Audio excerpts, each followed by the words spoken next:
Hey everybody, John Mark here. Welcome to Mark My Words. In this video, I'm going to talk to you about the map that fixes America's political problems. The map that fixes America's political problems. You see the map right in front of you there. You say, how does this map fix America's political problems? Well, what this map is, it's the 2016 election in 3 dimensions by population of who voted for who.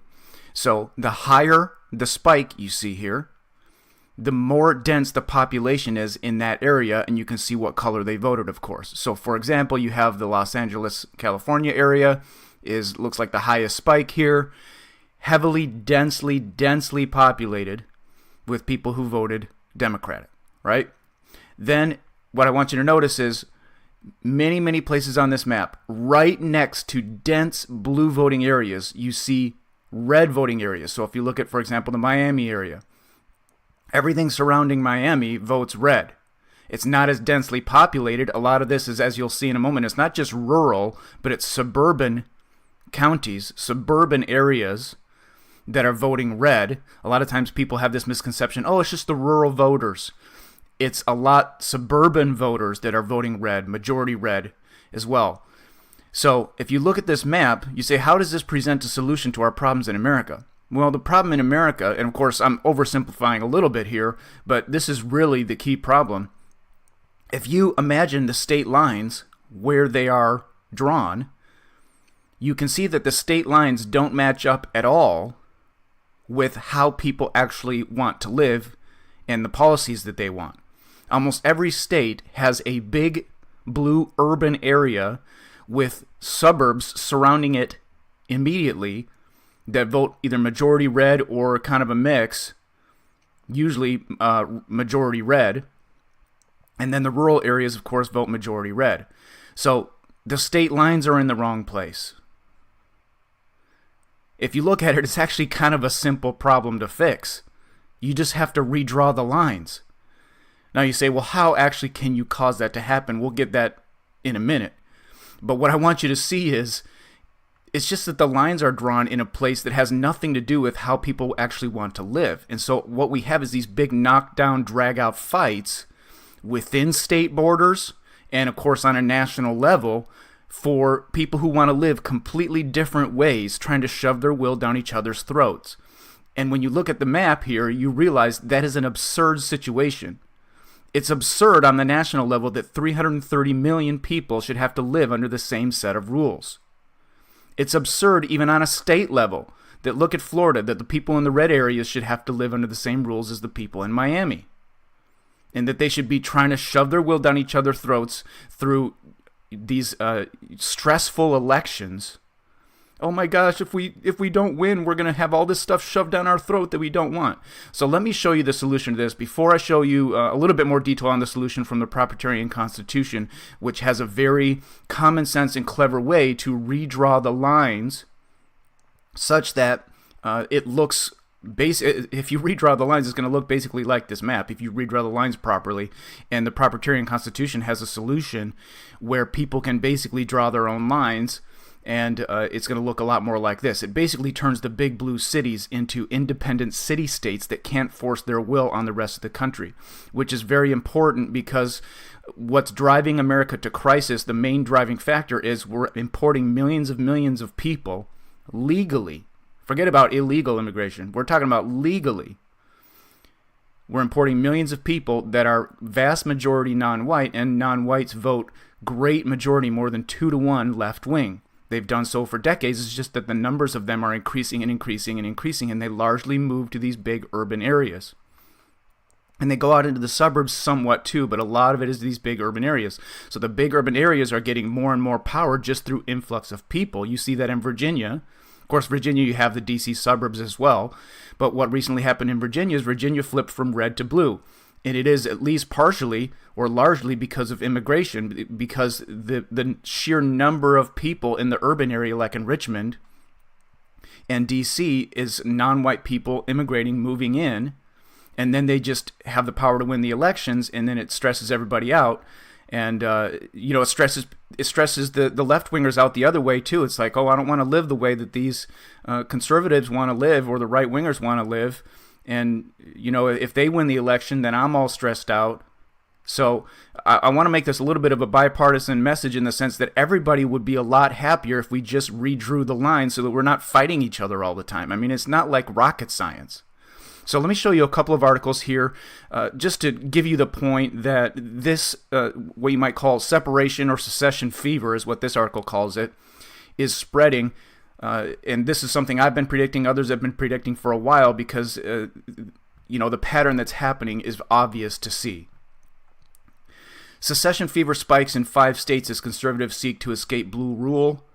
I'm not going to extend this out too long, but just so you can see, you've got Oregonians seeking to cascade into Idaho, Virginians who identify as West Virginians, Illinoisans fighting to escape Chicago, Californians dreaming of starting a 51st state. That's the leftist Californians. So this is an important point. There are people on both the right and the left that really want to separate from each other, and New Yorkers who think 3 states are better than 1. So again, let's go back to our map. Why should New York, if you live in Western New York, why should the policies you live under be dictated by one big blue dot, or kind of a blue little area right here that's obviously the New York City urban area and the Northeast Coast urban areas? Why should the red areas have to live under the same rules and vice versa? So I'm not going to belabor this, but there are secession movements picking up steam and increasing in intensity. Here's another article. That article was from just a couple days ago. This one is from just a day or two ago. Embracing the state secession movement, make America small again. It would acknowledge America's divisions and could result in happier, less corrupt entities. This article, the author actually wrote a book. See if I can find the title. American Secession is the title of the book. And in the book, he says he found that smaller countries are happier, freer, and less corrupt. And that is true. I say that often. Smaller is better. The only value of size is military. That's it. So you could have a military union that has all of these different areas united militarily, and to protect, obviously the continent, and yet you could have different policies in the blue areas versus the red areas. So the Propertarian Constitution recommends devolving most federal power to the state and local level, and just leaving a couple of functions in the federal level, like military would be one of them, obviously.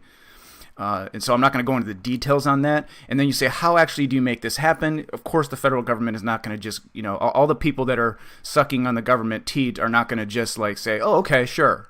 We know this. Okay, we've thought through all of this. This is why we talk a lot about, a lot of different things. I'm not going to go into it. But if you're going to solve a problem, you have to start with a vision of how you're going to solve it. You can't just go out and start swinging your fists. You see what I'm saying? And so part of the reason I show this map a lot is because I want people to have a vision. Listen, this problem is not actually that hard to solve, at least as far as how do you actually solve it.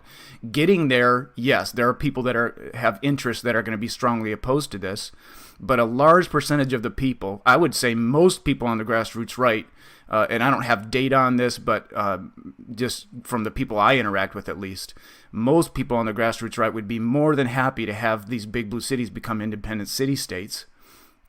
And even a lot of people on the left, they talk about, let's get rid of these, Trump voters or whatever, so we don't have to deal with them. And both sides are getting more and more frustrated. Both sides are realizing the other side is not going to give an inch. So what's happening is it's coming down to basically there's going to be an actual conflict of some sort. Now, I have an audience that's mostly right-wing, and a lot of them are like, forget giving these guys any land. Let's drive them into the sea. Which, honestly, the grassroots right wing could do if they got it into their heads to do it. The military voted 2/3 for Trump, etc. I go into that in my video, Civil War II in America, Who Would Win, which has 1.6 million views. So we have to have a vision here of how this problem could be solved. I mean, if people want to go the war route, the grassroots right wing embraces that. The grassroots right wing is not afraid of that. And so the left wing needs to understand the grassroots right wing is not afraid of an actual physical conflict here. And you have to think about how that would play out. The world's leading fourth generation warfare expert just came out and said the exact same thing I said in my video that I just mentioned, which is that it'd be very easy to perform fourth generation warfare against these big blue areas where there's millions of people packed into very small square mileage, all dependent on just-in-time delivery of food, water, electricity, communications. Fourth generation warfare is not hard in the grand scheme of things to engage in if it comes to that. And the grassroots right wing has a major advantage in a conflict. The left wing needs to understand that. And if they decide to call the grassroots right wing's bluff, well, then they're going to reap the consequences of that. I'm just showing you the simplest solution. If you want to go the least bloody solution, we aim for some kind of a sane separation along these lines. So this is another article. The other thing this guy points out in this article is the founding fathers thought smaller was better. And I'm not going to take your time trying to find the exact quote here, but this is a return to the founding fathers' wisdom. The founding fathers did not set up the United States of America with the idea that there would be this massive federal bureaucracy and a massive monopoly government that everybody's fighting for control over. Here's a very important one. I want to point this out quickly before we talk about how the Propertarian Constitution outlines a very common sense and clever solution for this to basically make the lines look like our map that we've been looking at. It wasn't rural hicks who elected Trump. The suburbs were and will remain the real battleground. And so what he points out here, short version, is that a lot of the suburbs, if not most of the suburbs, and I saw another data point that I wasn't able to find the chart. Somebody put the chart on Facebook for me, and I was not able to find it online. I was searching around for it, but the chart shows that the suburbs actually suburbs across America voted majority right-wing. And so he's pointing out this thing that people say that is rural versus urban is missing the point that the suburbs are actually, in some cases, battlegrounds, in some cases, or in most cases, majority right-wing. Because what happens is, let's go back to our map. What happens is you have these companies that have their headquarters in urban areas, okay? And then you have some liberal people who live in the downtown areas, and they tend to like that. They have different personalities. They're very high in a big five personality trait called openness. And then, of course, you have the main difference, which is the racial voting pattern differences. All right, so you have a lot of non-whites living in the urban areas, and you have some white liberals. Those white liberals usually don't have families. As soon as they start having families, etc., they move out into the suburbs. And what happens when they move into the suburbs? Well, they're family-oriented people. They are tending to vote more right-wing. So what happens is you have these big companies with their headquarters in the cities. And so you got a lot of the money technically flowing through there, but actually a lot of the people, if not most of the people that are working for these big companies, actually live in the suburbs, and they're voting right-wing. Majority right-wing in most cases, from what I can tell from the data. So it's not just urban versus rural, it's urban versus suburban and rural, largely. And this article points out there are some suburban areas that vote more majority right-wing and more majority left-wing. But again, he talks about it a little here at the bottom of the article, but what you always have to superimpose many times, because they don't put it right out front like they should in many of these articles, the main divide is by race. And if you add in marital status and how many kids people have, you have a very, very high prediction of how a person is going to vote. So, for example, among white people, the main block of white people that votes left-wing is single white women without children. See, these women are either young or they got older and they couldn't find a man and settle down. They have a mother instinct with nowhere else to go, so they aim it at the neediest people in the world, which is disastrous, at least from my perspective, from the right-wing perspective. I'm trying to make this a little bit of a bipartisan message here so we can share it around to everybody, but it's a great instinct if you're a mother with an actual infant. It's exactly the opposite of what you want to do as a civilization, is just, throw resources at every needy Tom, Dick, and Harry And I'm not trying to be compassionless here. I'm just saying if you're, we've got to be adults, folks. Leaders have to be the adults in the room. And if you don't do quality control, if you do the opposite of what Singapore did to turn themselves from a third world country into a first world country in basically one generation, which is they purposely imported high IQ people, purposely had very strict rule of law, purposely cracked down on all sorts of things. I'm not saying you have to go as far as they did, but that's how they did it. They did it with extreme quality control. If you do the opposite of that, like we're seeing in San Francisco, you got so much homeless, you got people pooping in the streets, you got your soft on crime, and then all the quality people want to leave. See? So anyways, that was a little bit of an aside, but the point is, you've got people that are instinctively very different politically. And you can understand that through the demographics. So the main thing you need to look at and read into every article about who votes how is the race thing is the biggest. The race differentiator is the biggest difference as far as how the majority of people in a demographic vote. So this is a very important article here because it points out the suburbs are a big deal. It's not just urban versus rural. All right, so how do we fix this? Let's go to the Propertarian Constitution, and I'm going to show you just a couple of segments. This is from Article 7. The government of the several states, possessions, and territories. And again, I'm not going to go into here. People always ask, and it's a good question. It's an excellent question. How do we implement this? Okay, I am giving you the vision, and we have thought through how to implement it, but we have to have a vision in mind of what we're going to implement. Again, you can't just come out swinging. You have to give people a vision and something that you can sell to people. And even if everybody doesn't go for it, if you have a critical mass of people going for it, you can enact change. And so you have to have the vision. The vision is, how do we fix this problem? Well, we make the lines look like this map. How do we make the lines look like this map? Well, like this. Article 7. By the way, this Constitution is written by Kurt Doolittle, and he has had input from others as well in certain areas. But this guy's a tech entrepreneur, very successful person, okay? This is not just some guy, right? This is a guy that's, he's like a 160 IQ, extremely intelligent, extremely well-read on all the pertinent issues. So let's just read a couple of excerpts here. All peoples differ in distribution, ability. What he's talking about in distribution is the distribution of certain traits like IQ, and we're not talking about every individual here. We're talking about if you look at a chart, okay? If you look at, for example, an IQ chart of any particular people group, you're going to see that there's an average, there's people above the average, there's people below the average, and the middle, the average IQ is going to be a little bit different for different people groups, and that makes a big difference for what kind of government that they naturally want, okay? So all peoples differ, and one of the big lies is that everybody's the same. Everybody's not the same. Look at this. You're going to look at this and you're going to tell me everybody's the same? Are you kidding me? Stop lying. Everybody's very different from each other. And by the way, if you're a left-winger watching this, we grass right-wingers are being very reasonable when we talk like this. Because we have 400 million guns, and the grassroots right-wing could easily just take care of this a different way, if you know what I mean. We're trying to inject sanity into discussion, and if people reject sanity, well, then it's war. That's what's going to happen. I'm not calling for that. That's a prediction. The whole goal of this video is to maybe avoid that. And half my audience is like, don't even bother. But I'm bothering because, it's the same thing to do, okay?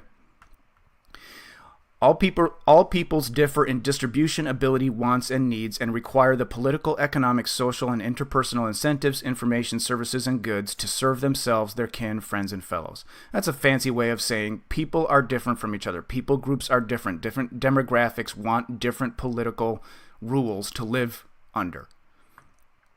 And he talks about the law. I'm not going to go into all of propertarianism here, obviously. You can watch some of my other videos on it. Especially if you're a right-winger, you will absolutely love it. This Constitution provides a means by which groups may produce commons, processes, rules, norms, and signals best suited to their interests by providing a choice of means of governance. Okay? And what it does is it stops certain groups in one area from being corrupt and parasites on groups in other areas. And it also provides a means by which a group can choose poorly and pay the consequences of that poor choice.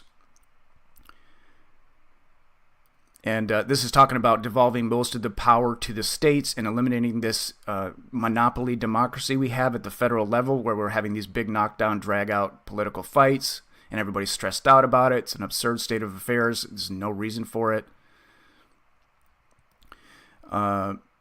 This Constitution eliminates and shall eliminate predation, parasitism, and harm by one polity upon the commons of another polity. When we talk about the commons, you can watch my video, Propertarianism in 20 minutes, to learn more about that term.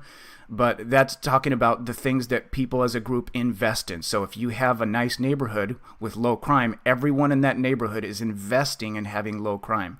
Everyone in that neighborhood is investing in taking care of their house so it looks nice, so that everybody has a nice high home value, rather than allowing people to have, 4 junky cars in their front yard and it ruins the home value of the house next door. Everybody's investing in these common forms of property. This is one of the key insights of propertarianism. I won't go into it here, but it's saying we can't have one group being parasites on other groups.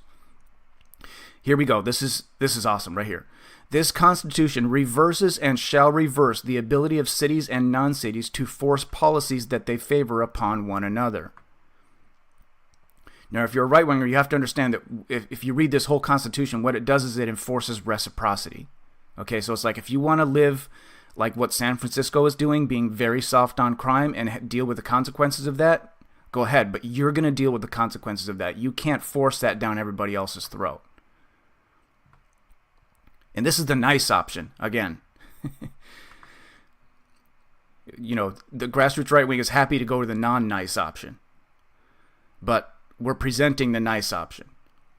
So this is how it goes. I'm not going to go into this in super detail, but just so you can see, it outlines that there can be territories, okay, that will consist of areas under control of the state. It's talking about if there's a state that has a territory within it. And again, I'm not going to go into too much detail here, but I want you to see that there are different categories of polity, different categories of, you might call it states. For example, we have states and counties today, right?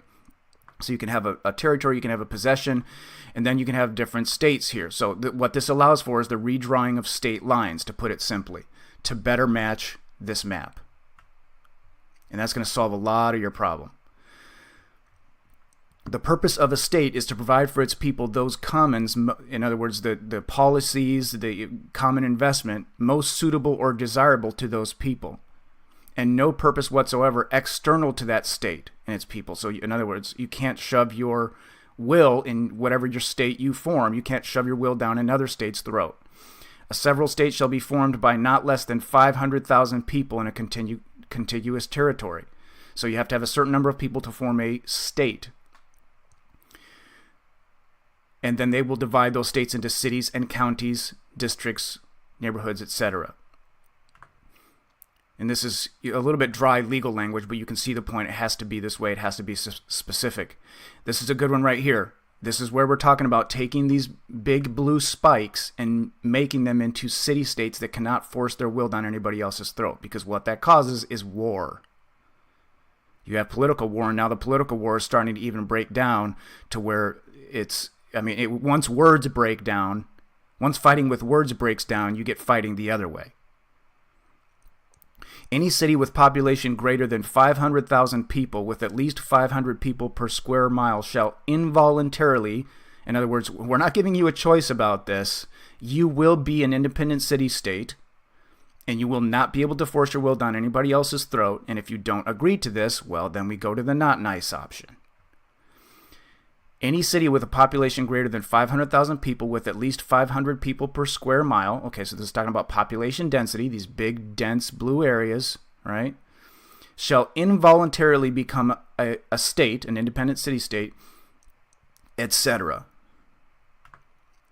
And then you can have a region formed by a treaty between 3 or more contiguous states, states that are next to each other, and shall be formed by and within the same criteria as the several states. You can have a region that is doing what this guy in this article is talking about, where you have people from the red areas of Oregon seeking to join Idaho, or people from the red areas of Virginia seeking to join West Virginia. This is saying, okay, we're providing a legal means for you to do this.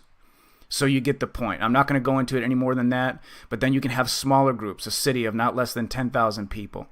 And so what you allow here is for low power distance.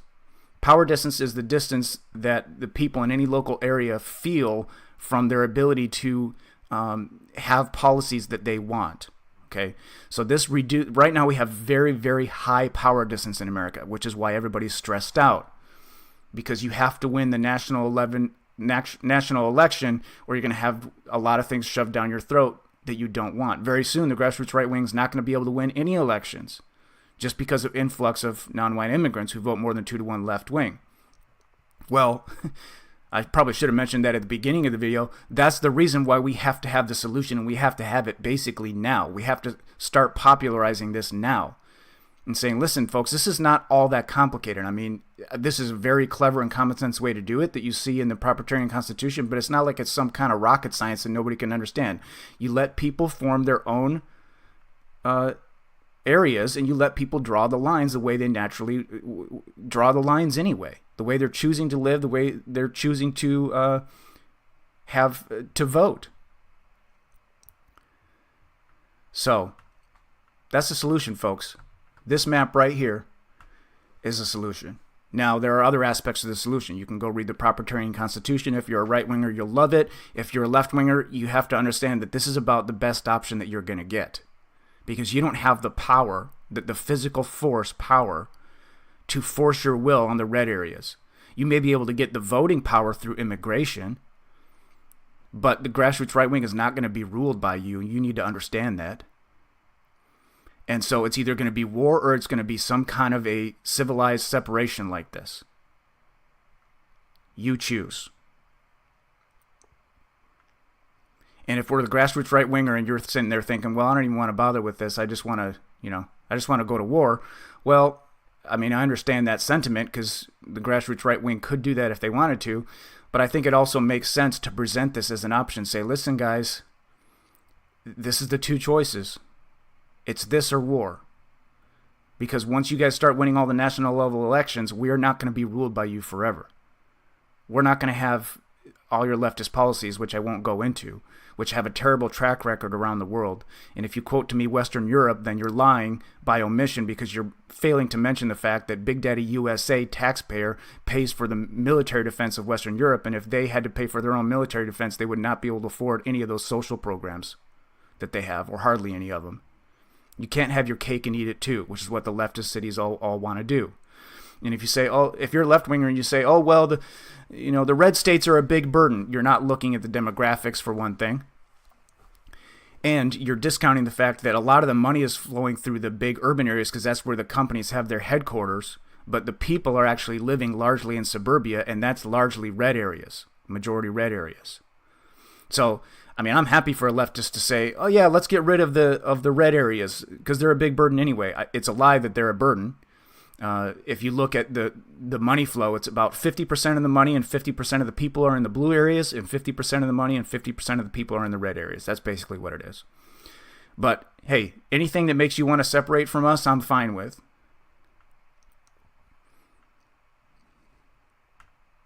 Folks, make sure you're subscribed to my channel. Let me show you a couple of videos. I just created a new playlist. It's called John Mark Essentials. All you have to do is click on my red helmet when you're on YouTube. Click on this little icon down here. It'll be in a different place, but click on that. It'll take you to my channel, and then you'll see a button that says playlists, and you will see this. Once you hit that button, you'll see this playlist listed there, and I will put the links to all three of these videos in the top comment of this video. If you have not watched these three videos, you need to watch these three videos, especially if you're a right-winger, but even left-wingers can learn from the first two especially. 25 non-white voting statistics. You have to understand that what is driving this crisis in America is immigration, legal immigration of people that vote more than 2-to-1 left wing. These people vote more than 2-to-1 left wing for reasons that I explain in my videos called Why the Left Never Learns Part 1. They're not going to change. Okay, if they change, it'll be slight. Non-whites are not going to vote more than 50% right wing. It's just not going to happen, folks. Stop having false hope about that. Let's deal with the reality of the situation. Soon the Republican Party is not going to be able to win any elections because of this, even if Trump wins in 2020. The second video, Civil War II in America, who would win? This has over 1.6 million views now. You have to watch that one to understand what would happen if we don't have some kind of a same solution like I talked about in this video. Then, How to Crush the Left Once and For All. This is an overview of the Propertarian program. This is designed for right-wingers. If you're a right-winger, you will love it. This tells us how to make it so that our descendants don't have to go through this whole mess again. We understand, we Propertarians and what I call the smart right, we understand how to not make the same mistakes we made before. We understand exactly what mistakes we made. We understand exactly how not to make them again. We understand how to build it into our law and our system to where our enemies can't do this to us anymore, to where we don't have a crisis like this anymore. We know what to do. Just follow us. If you follow us, you will end up becoming a leader in your own right, many of you. So that's the essentials, and I'm going to add this video to this essentials. I might put it first, because this is a message we need to be sending to all of America. Let's separate, folks, because if we don't separate, it's going to be really, really ugly. And the grassroots right wing is not afraid of that scenario for obvious reasons. Make sure you subscribe to my channel. Love you all. Till next time.